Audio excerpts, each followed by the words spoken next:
এই যে গাইস দেখেন আলু ভর্তা খাইতে চাইছি কত কি করতেছে আল্লাহ জানে খামু নি এইগুলো কাজ কাম দেখি কনেলা আলু ভর্তা খাইতে চাইছি দেখিয়া দেখেন কি করছে এই যে এতটি আলু আমি এতটি না নিজের দোষ হলো আরেকজনের উপরে দিবা না আমার 6টা আলু দিতে কইছে আমি বড় বড় দেখে 6টা আলু দিছি এটা কি আমার দোষ আমারে কয় যে আলু ভর্তা বানাও ডাল আছে আলু ভর্তা বানাও তা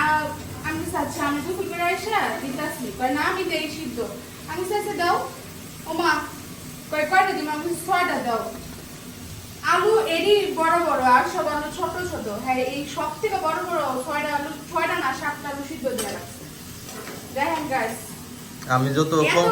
যত সেভ করতে চাই ঠিক আছে তুমি আমার সেভ করতে দিবা না বুঝো না এতগুলো আলু ভর্তা কয় দিনে খামু আমার বুঝা গেছে ঘরে আরেকজন আনতে হইব আমার যে নাকি আমার সেভিং বুঝবো ওরে আনতে হইব তোমার দেব তুমি কি অবশ্যই করো এই শুনো তুমি এতগুলো আলু ভর্তা কি একদিনে খাওয়া সম্ভব হ্যাঁ আজকে মন ভরে খাবো জাগো বাসায় 14-15 জন মানুষ বা 10 জন মানুষ এই এতটুকু ভর্তা লাগে আজকে মন ভরে খাবো 7-8 জন 14-15 জন বেশি বলছি 7-8 জন আর মানুষ 2 জন এতগুলো ভর্তা শেষ আবার কালকে আবার আলুর পরোটা খামু সমস্যা আছে কোনো ভালো নিতে যাব না খালি জ্বলতে সার খার হয়ে গেল আমরা হচ্ছে কাঁচা